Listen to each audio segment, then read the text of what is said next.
E aí, turma, como é que estão? Vamos lá começar mais uma aula? Hoje nós vamos falar de situações que envolvem medições. Como assim, tia? A gente vai falar de algumas situações de grandezas e medidas que vocês viram no ano passado, tá certo? E a gente vai ver como é que se aplica em algumas situações. É mais a questão de interpretação, tá certo? Então, vocês vão precisar pegar o livro e abrir na página 361. A gente tem uma atividadezinha que vamos aplicar os conceitos e definições que a gente já sabe sobre grandezas e medidas, tá certo? Então, na primeira questão dessa página, nós temos o seguinte: supondo que você quisesse medir o tamanho do guarda-roupa do seu quarto para verificar se ele cabe em outro cômodo, mas não tivesse uma régua ou uma trena, o que você poderia fazer e fazer essa verificação? Gente, essa é uma pergunta pessoal. Eu queria realmente saber a opinião de vocês. O que vocês fariam para medir? Você tem um guarda-roupa e quer saber se ele vai caber em uma parede de outro cômodo. Como é que você faz? Só por olhar você consegue ver? Vou dizer o que eu faria se eu não tivesse uma régua em casa. Eu poderia pegar um cabo de vassoura, que foi até o que eu coloquei. Eu usaria um objeto como forma de medir. Eu pegaria um cabo de vassoura, um pedaço de tecido, eu ia medir, marcar, ia lá para o outro cômodo e marcar também. Daí que surgiu, gente, a necessidade de se criar um sistema métrico, um sistema de medidas, para a gente poder fazer uma coisa padronizada. Porque antes a gente utilizava desse formato mesmo. A gente pegava objetos, outros objetos, para medir, para ter como padrão, para medir qualquer coisa, qualquer objeto maior, tá certo? Então, usaria um objeto como forma de medição, tá certo? Geralmente eu faria com cabo de vassoura. E vocês?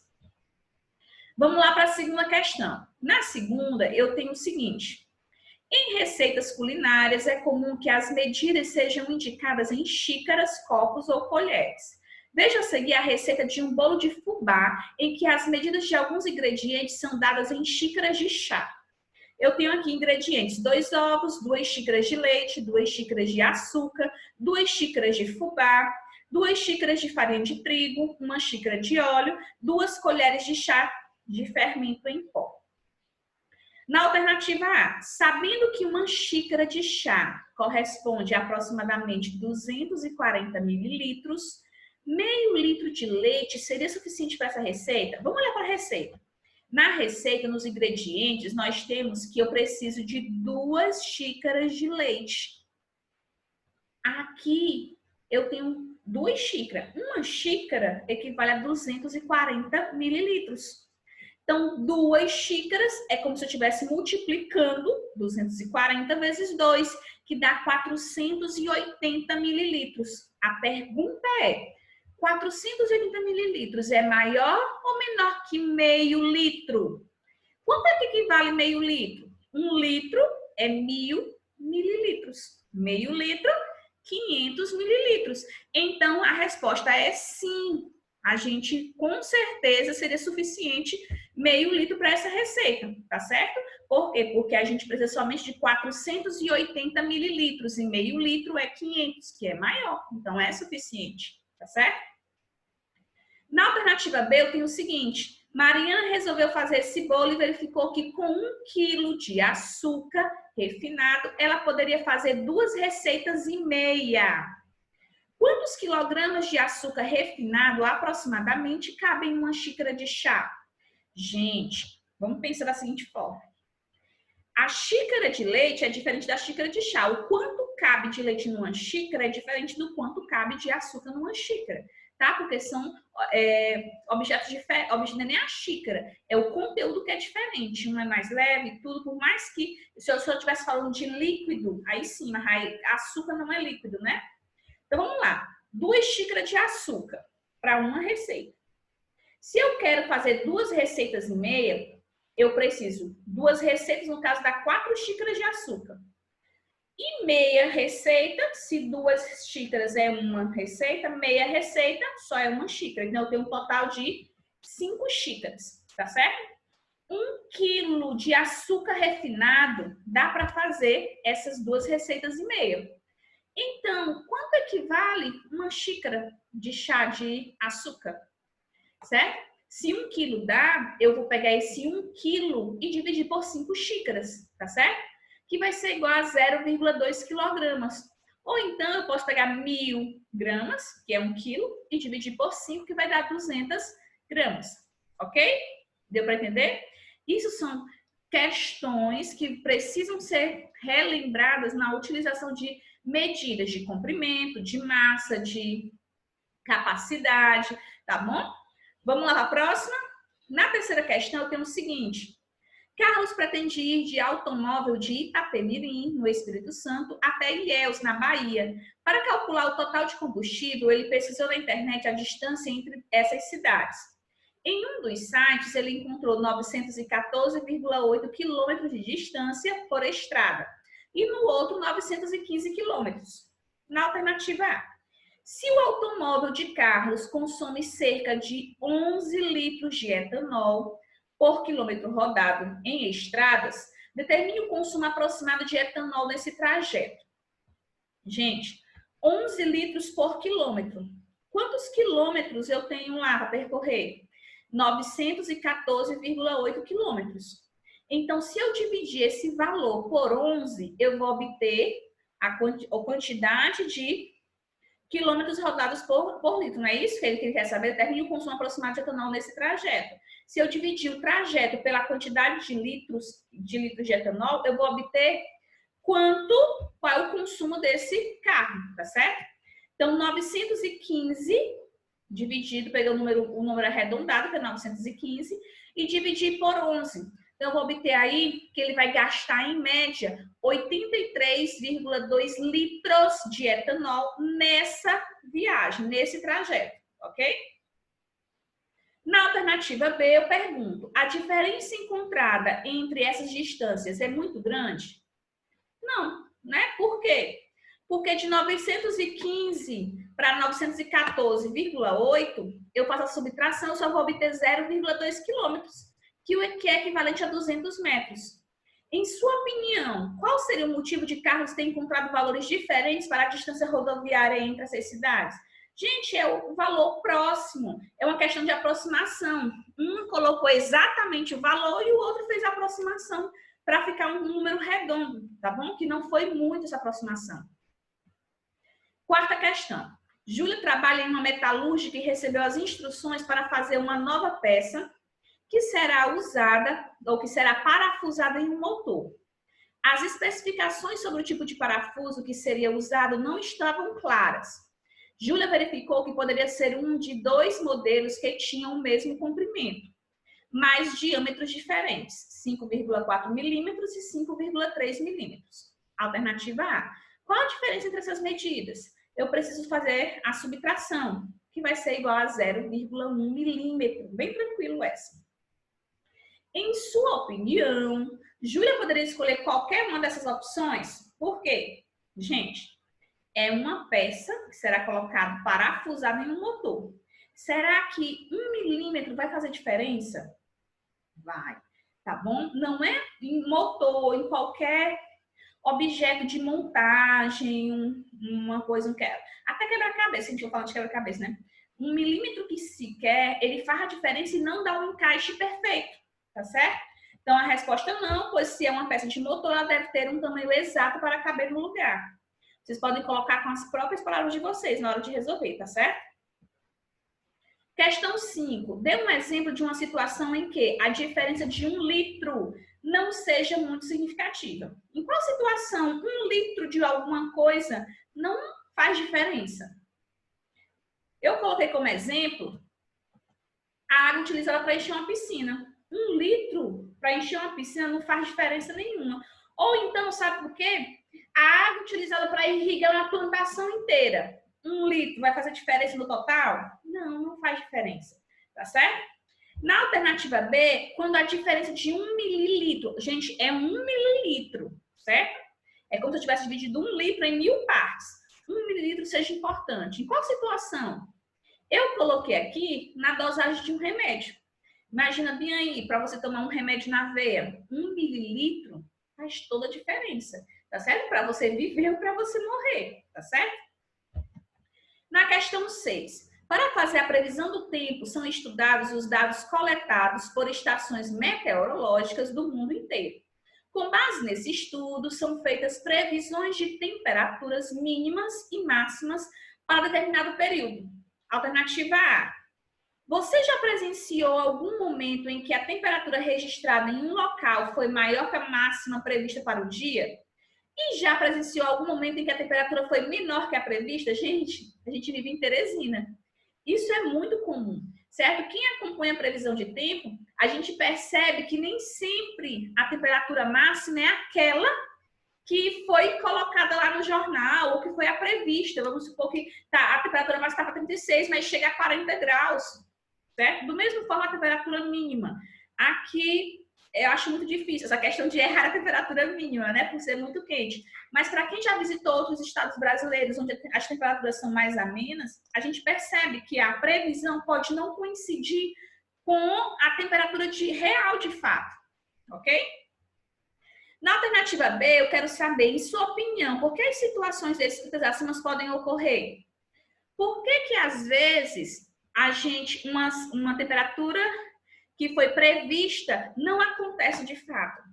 Gente, o próprio nome já diz, é uma previsão, certo?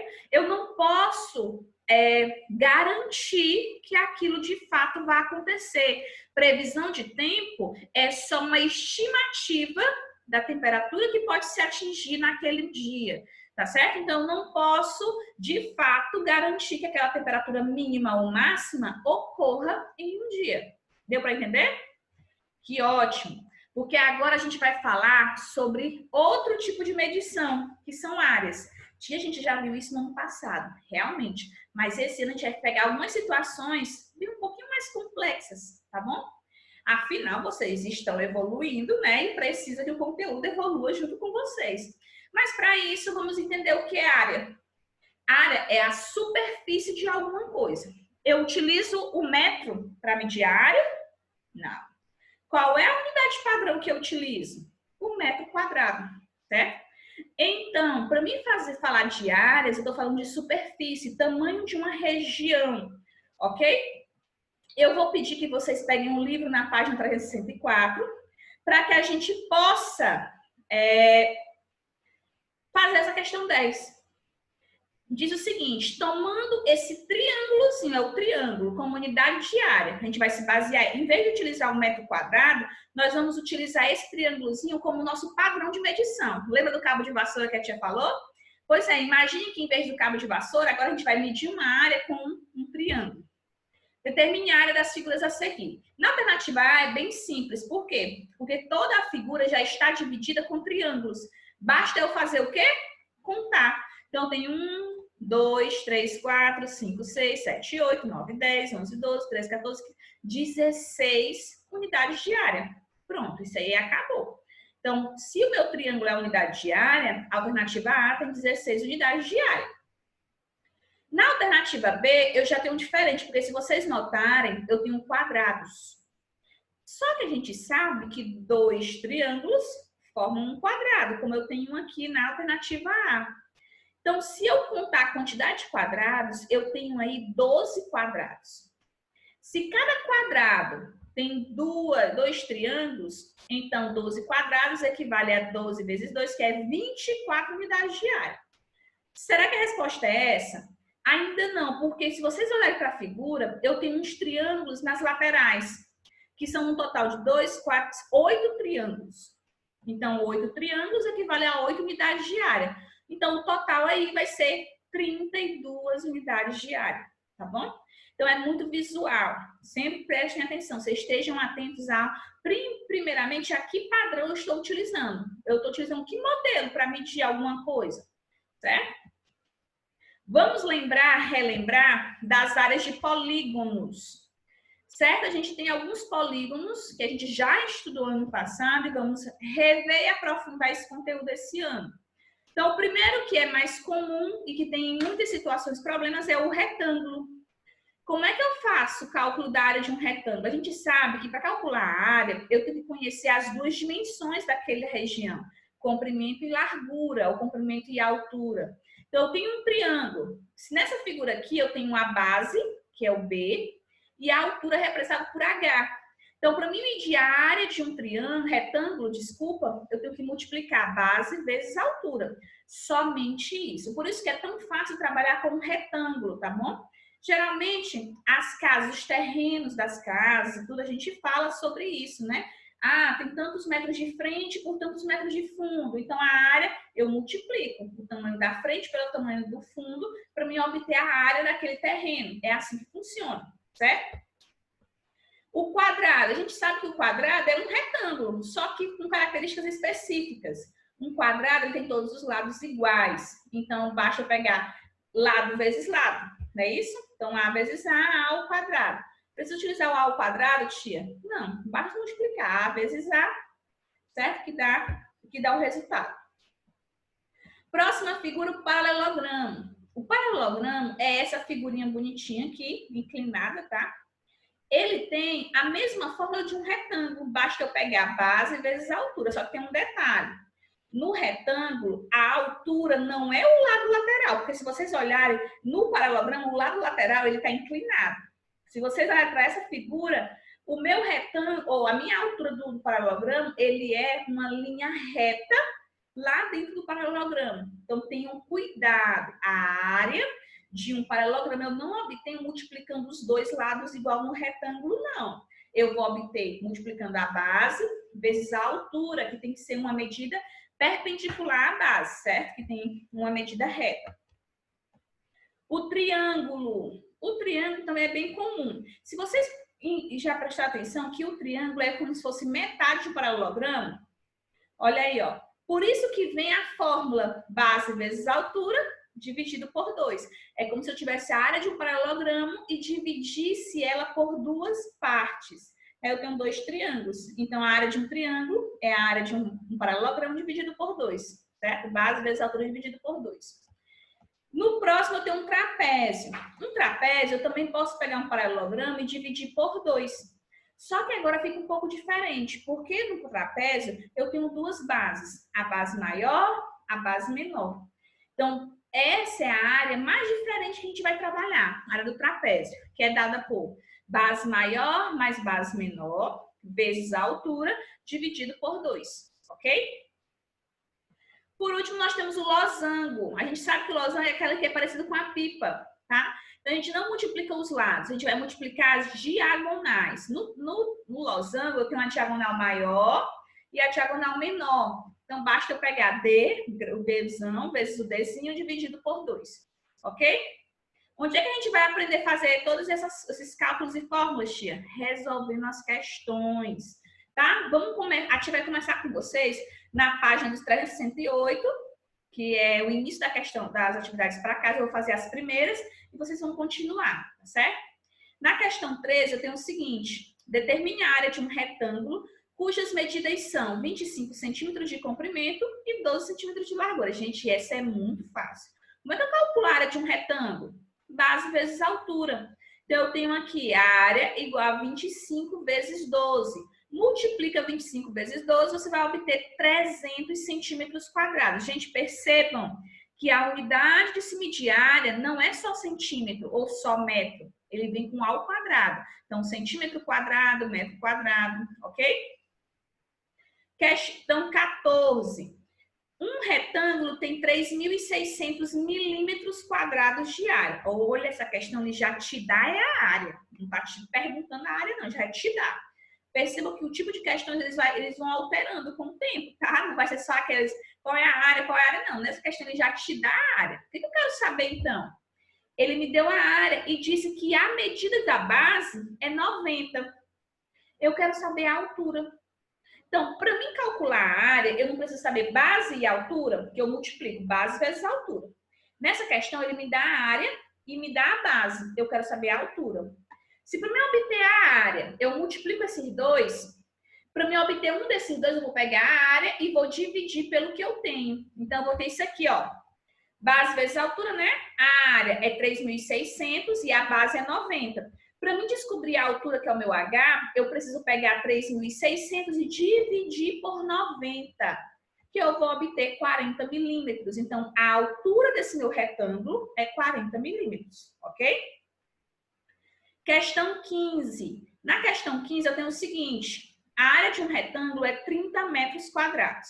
Aumentando 1 metro de cada lado, a área aumenta 12 metros, certo? Vamos entender.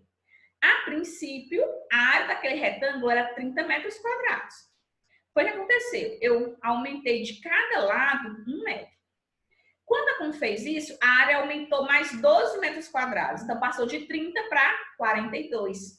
Quais são as medidas desse retângulo? Vamos colocar no papel.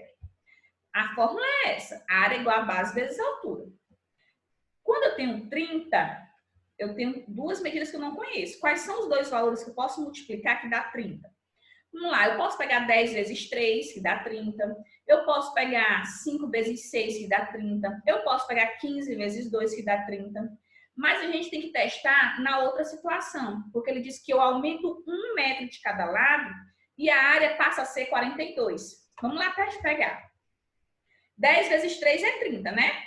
Mas se eu aumentar 11, no caso 1 no 10 fica 11 e o 4. 11 vezes 4 vai dar 44, então não é essas duas medidas. Se eu pegar 5 e 6, quando eu pego, o 5 vezes 6 é 30. Se eu aumentar um de cada lado, 5 vezes, ou 6 vezes 7 dá 42. Olha aí a resposta.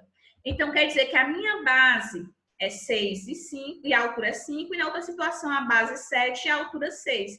Então, a resposta aí é a base 6 e a altura 5. Deu para entender? Que bom! Pois vocês vão fazer agora as questões da página 308. Nós temos muitas questões nesse capítulo. Então, hoje vocês irão fazer somente da questão 16 a 24. E vão responder, tirar foto e enviar para a tia Josi, tá bom? Para a gente registrar. E na próxima aula a gente fará a correção.